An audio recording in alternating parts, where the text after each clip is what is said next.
Hello, friends in Lower Susquehanna, and receive many greetings from Itete, Tanzania, especially from the Konde Diocese. Yeah, I want to explain a little bit on how are we doing as a church to preach the good news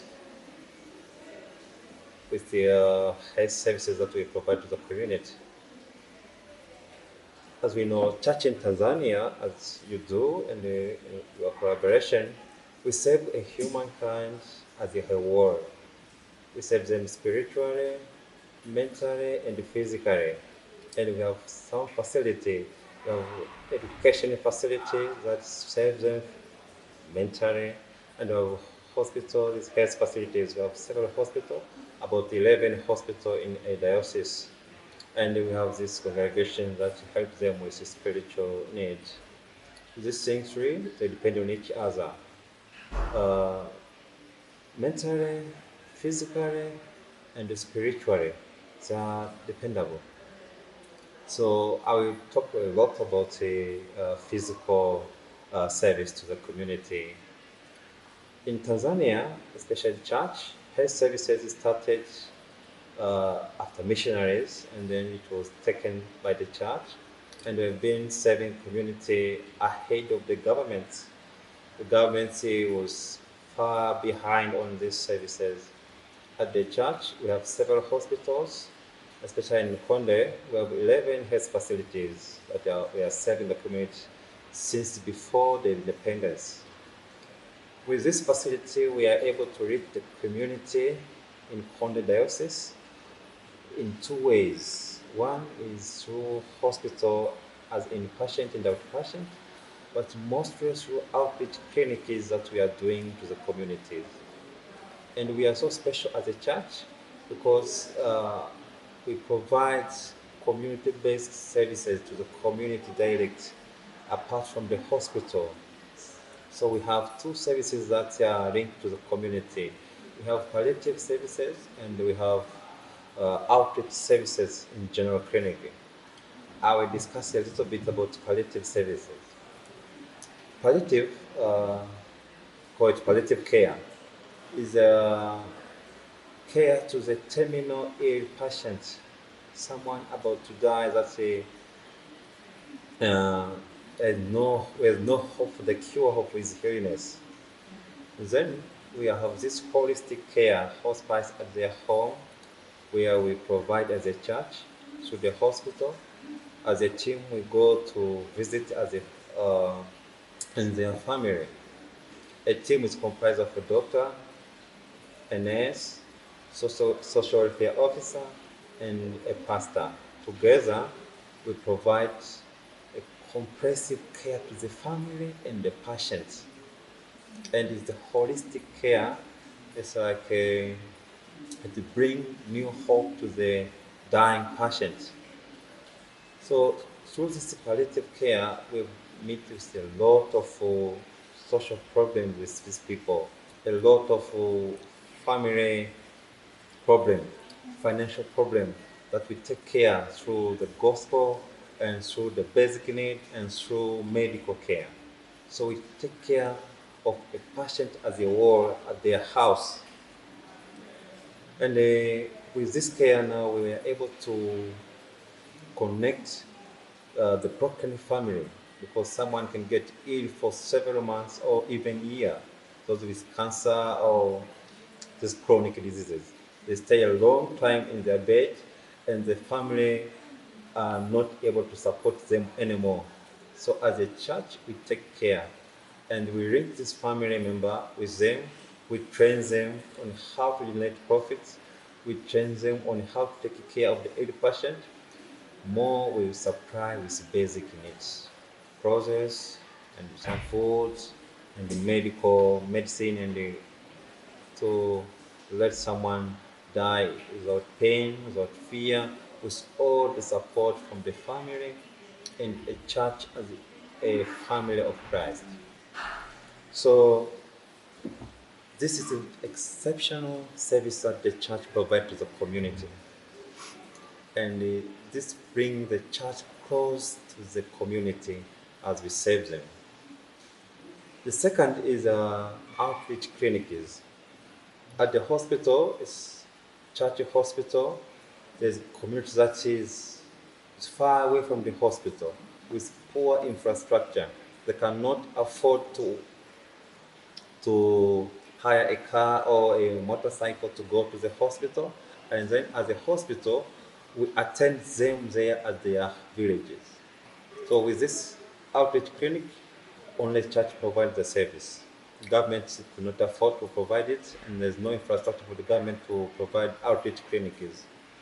So at the church hospital, we go out to the community, to the villages, and provide health services.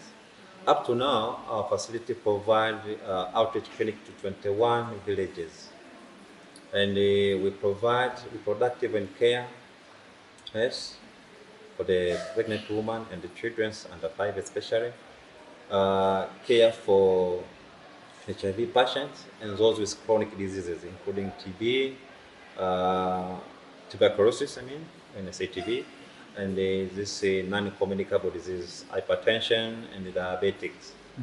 And we provide them with screening for cancers, especially cervical cancer and breast cancer, that we do mostly. For the prostate cancer, actually we refer them to the hospital for the ultrasound.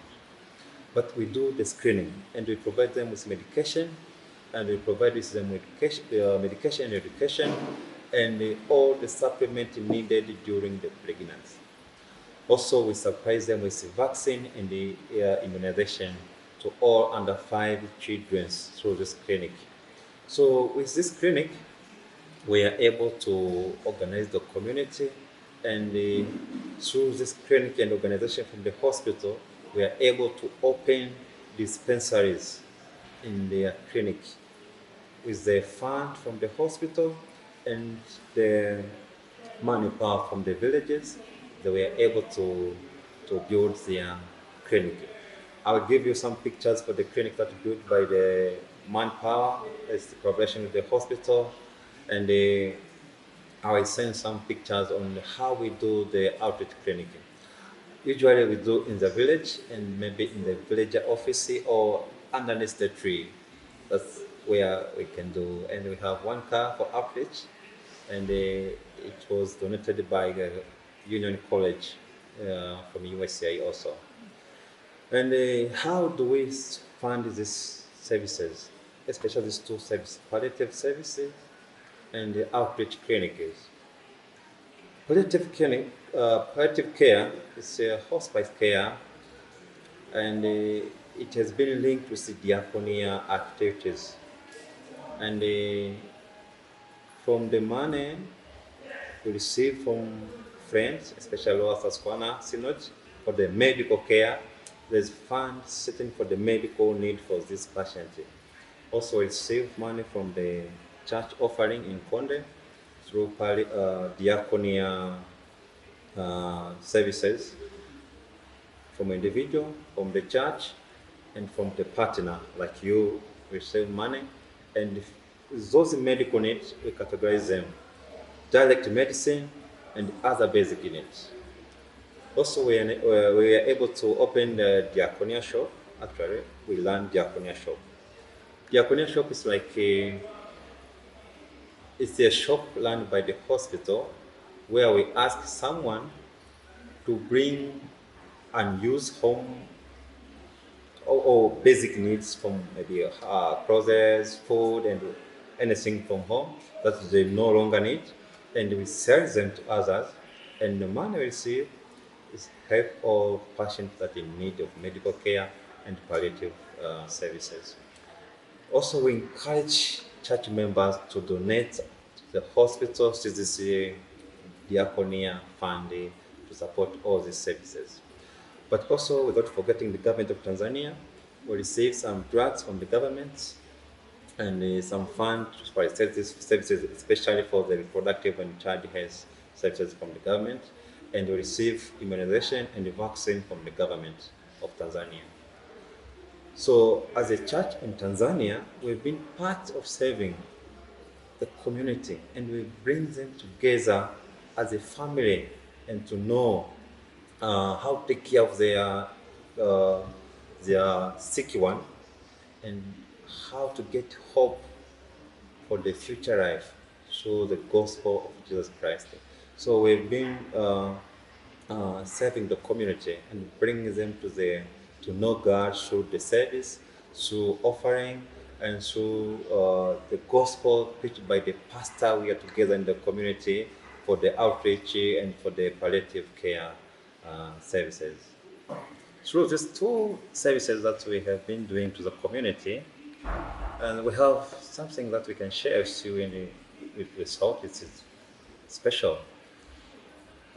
In 2002 and 12, when I was going back to in 16, before we went to school, we have a huge pile up of the patients we are taking care through this palliative care, and we could not afford to take care of all of them, and we have to ask them, can we like unite? We did unite them, and we opened it's like an insurance. It was local insurance, and the insurance they have to contribute 2,000 only. It's about one US dollar. Yeah. So each family have to contribute for the sick one and other members. So they are given like a identity card for the free treatment at the hospital and our health facility. So we are able to mobilize the community and they could contribute for the care. So we have fund from the community through this insurance and from the diaconia and other partners. So we are able to run the services and we are able to receive medicine and other care and the social support as offered by other people. With this fund, it grew up in the ward district, and the government said and took it from the hospital. It's run by the government, and someone can have a card and get any service from the government hospital and the church hospital through the card that we have started through diaconia and the palliative care. As we see that is success to the church and to the hospital. And now the community contributes 30,000. It has been raised from one US dollar to 30,000, about 15 US dollar now they contribute, and for the medical service. And they receive the medical service, it's like a family card, uh, husband and wife, and 4 children. Extra, you have to pay extra. So it's good. I think it's saving a lot of people with this medical health insurance card. And second, we have one staff at the hospital. He's a female. He has 8 children, and he was diagnosed with cervical cancer, and at the stage 4 with metastasis. And so he was neglected by the family members. He was all these 8 children could not take care of the patient and they neglect him in the villages. And at the hospital, we decided to take care of the patient through the Diaconia Fund. We took him to Ocean Road. Ocean Road is about 1,000 kilometers from Itete, Dar es Salaam. Yeah. We took the patient care for the chemotherapy and received his cycles, and was taken back to the hospital for palliative care. But the patient now were able to work and asked to work for the patient to clean the environment. Up to now, he's employed by the hospital as a cleaner. For still taking care of himself, we were given him a medical insurance card, and now he's taking care of the hospital environment as an employee. So that's good. Thank you very much.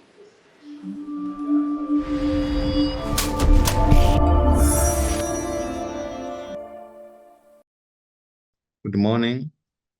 At the Itete, we are doing fine. We are so thankful to be part of this presentation, and we are so glad that you have consulted us to discuss this issue about the healing of the cast in this broken world. So now I welcome you for the questions, and and then another tool that he wants me to do for you, I will do it. Welcome.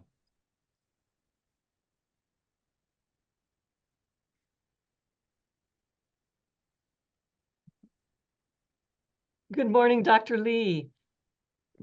I am Pastor Kate Warren. I met you last year when we visited with Bishop Dunlop. And welcome to this time with us. We're so happy to have you with us today. Thank you. I appreciated your presentation in terms of the holistic sense of healthcare that you provide. It's community-based, community-supported, and calls for a lot of creativity. So I really appreciated that presentation that you gave us today. I'm wondering if you could share a little bit about what motivates you as a doctor and what motivates you to be working for the Konde Diocese in diaconia rather than in any other context you might be working in Tanzania. What motivated me to work with the church, and especially in Konde Diocese? Working with the church, I feel like part of completing the mission of Christ. It's like I'm a human being, I have to save the human being, and that's our calling. So with church, I feel like I'm doing more of what I've been called to. It's not about money, it's about service to the people. That's more motivating me to still be in the church, especially in rural Itete Hospital. You talked about hope for the future being offered to patients through the healthcare system there. So in a sense, the clinics, the hospital, the palliative care, they are expressions of hope in the gospel. I appreciated the story you told of the woman with stage 4 cervical cancer as a story of hope. I wonder if you have other stories of hope you might share.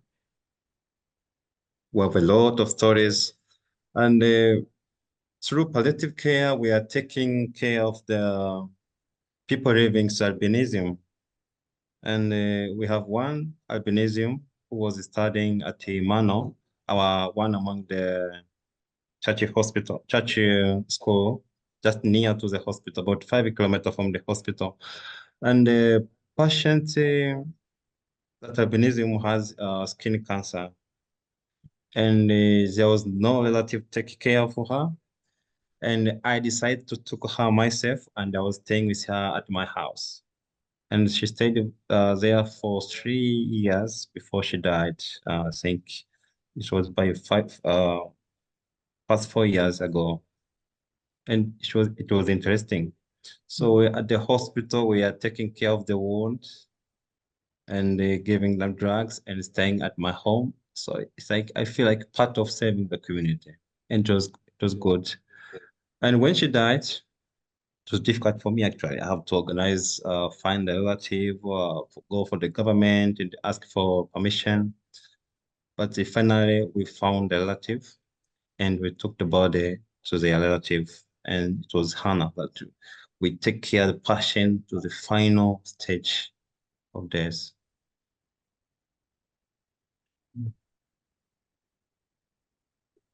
So appreciate that. It's so different from our healthcare system in the United States, which is a little more limited in terms of how we can interact with patients. Let me see if there's anyone else that has a question for you from the audience.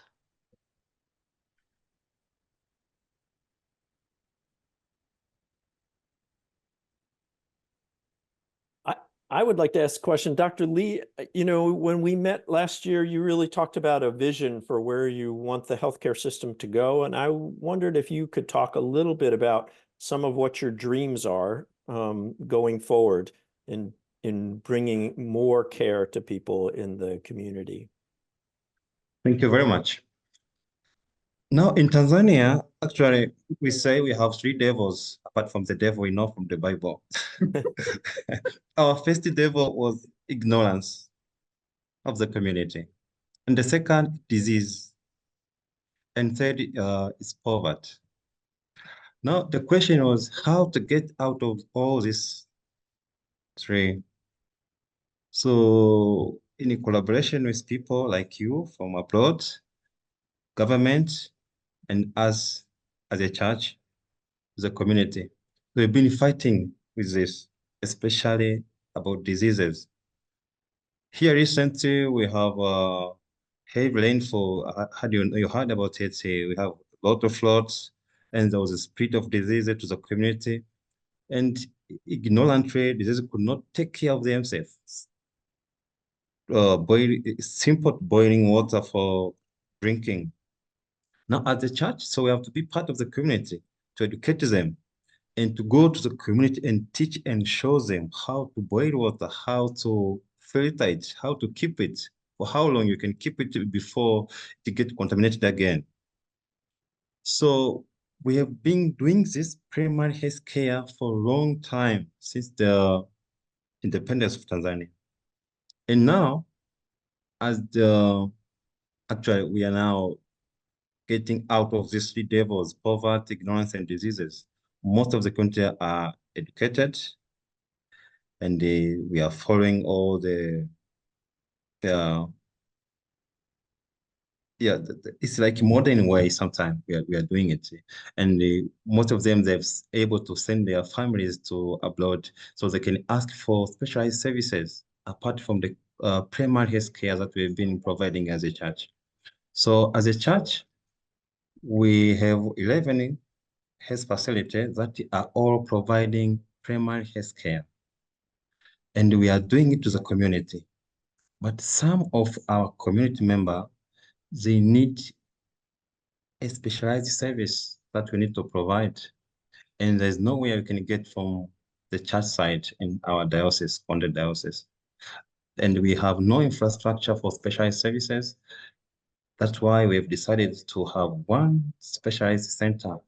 That's all the 11 facilities we can refer our patients to specialized services, that we can have access to CT scan, maybe to MRI, and specialized services. And we can handle specialists in town than in the village rural. And most of our staff want to go for further education. They want to specialize. We have specialized nurse in anesthesia, specialized nurse in labor and delivery, and a lot of them. And we have specialized doctor. Now we have one doctor doing specialized in surgery. But all of them, they need environment that they can work on to support the community.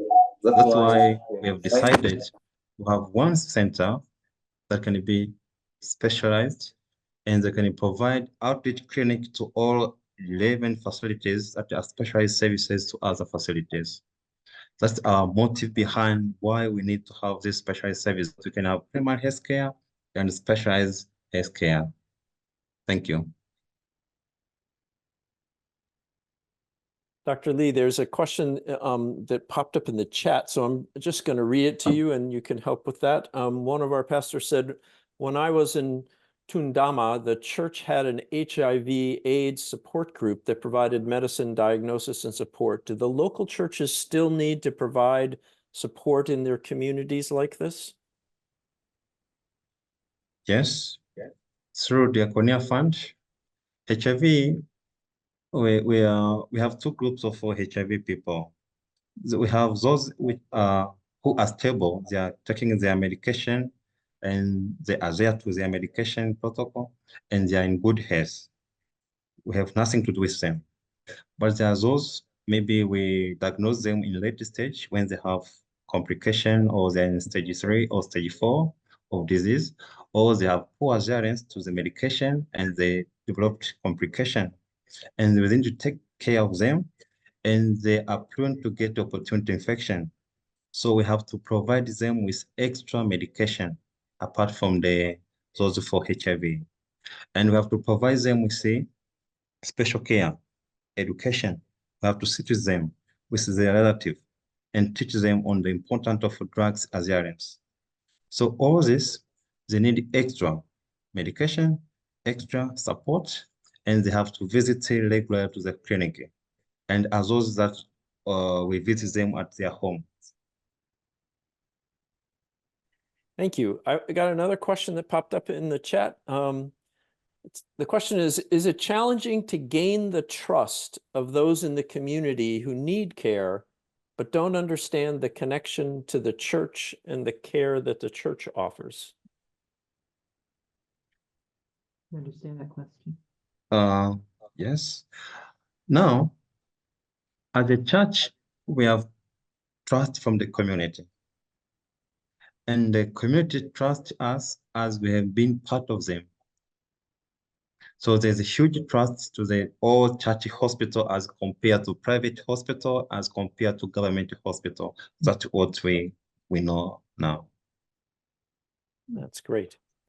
I have another question. It says, in your presentation, you smiled when talking about the church's hospital healthcare card. How the government has recognized that card and allowed patient access to government healthcare facilities? Can you say more about the relationship and cooperation between the government and church healthcare services? Thank you very much. We call it the Community Health Fund. It's community-based. Now it's run by the community in collaboration with other partners and government. Initially, it was run by the church only, through palliative care and diaconia fund. Now, when the community was getting bigger to the fund and the government officials was involved, and they organize it and find another donor to support it, and like topping up, the family have to give half of the budget and the donor give half of it. And now the government is supporting another fund on the fund. So now that's why we say it's the government, but it's not run by the government directly. So it's run by the church, government, and the other partner. The partner is from USA also.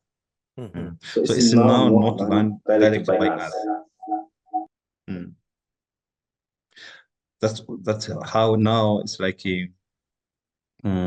it's part of the community, government, and the church fund.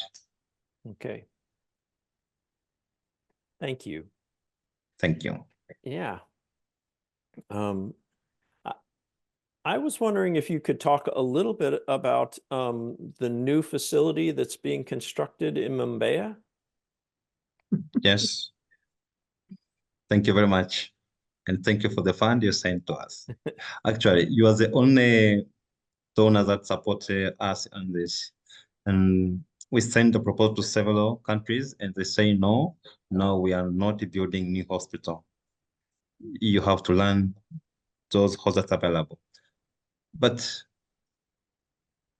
we know now the Tanzania economy is growing. The populations like ignorant rate has been reducing. Most of people, they know how to read. They understand the quality of medical care they need. We need the modern facility for investigation, detecting diseases. The community need all of this. And you need the infrastructure to support this. Even though you have CT scan in Itete or MRI in Itete, there's no one to learn it. The one who specializes in learning the CT scan, they all need to stay in urban area. So at least we can have one facility that can have all infrastructure for specialized service. That's why we're fighting for these services. Now about the construction, now we are in the finishing stage, and maybe we'd like to come to inaugurate it. Maybe Bishop Dunlop. We planned about it. And we have 7 blocks building. We have emergency building for the emergency, and it has a ICU in it. And the emergency will be equipped with all the emergency drugs, emergency facilities to support all the emergency along the road, because the building are just about 100 kilometers, 100 meters from the main road. I think you were there last visit. And the road is so busy. There's a lot of accidents, a lot of trauma patients that we expect there. So we have well-equipped ICU in the emergency department. And we have outpatient clinic department, for non-communicable diseases. So we have one building for it. And we have a theater, 2 theaters, operating room, one for maternity, labor, delivery, for cesarean section, especially because we have a lot of cesarean section, and one for general surgery. And we have maternity wards, pediatric wards, female wards, and male wards. And we have private wards for those who are capable to pay extra money that can help to run the hospital. They can stay in the private ward. And you have building for investigation, laboratory investigation, radiology, CT scan, and the X-ray and ultrasound, and the heart investigation, echo, and the ECG for the heart diseases. And you have building for physiotherapy. Actually, now we have, you know that our life expectancy has been increased. Now it's 65. Wow. So we have a lot of elderly patients that they need physiotherapy. And trauma patients, they need physiotherapy. And we are building for reproductive and child health. That's really mandatory from the government. And reproductive and child health is a free service provided for the for all under 5 children, pregnant women, where they get vaccinated and immunization for diseases. Thank you. Thank you. Yeah. We got another question that came in. How has the funding become more regular? Are the staff being paid on time? And I know this, some folks in our system, they don't understand that sometimes the staff just doesn't get paid if the funds aren't there. So how is that for you at the moment? Now, the staff are being paid regularly.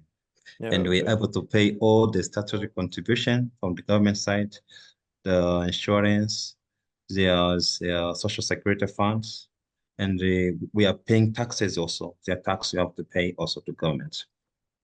Now, there was one problem with you heard about the last year that the staff were not paid. I said we have 3 devils: ignorant, poverty, and diseases. So one among it is ignorant. With ignorance, actually, we have poor system. It's not about money, it's about system sometimes. When you have poor system, even though you have good leaders, things will never work. We need good system. That's where it was first to put the good system in place that now we have enough money and we can run the hospital. So initially, we have poor system, especially how to learn the hospital information system, financial system, drug system. There was a misusing of this thing.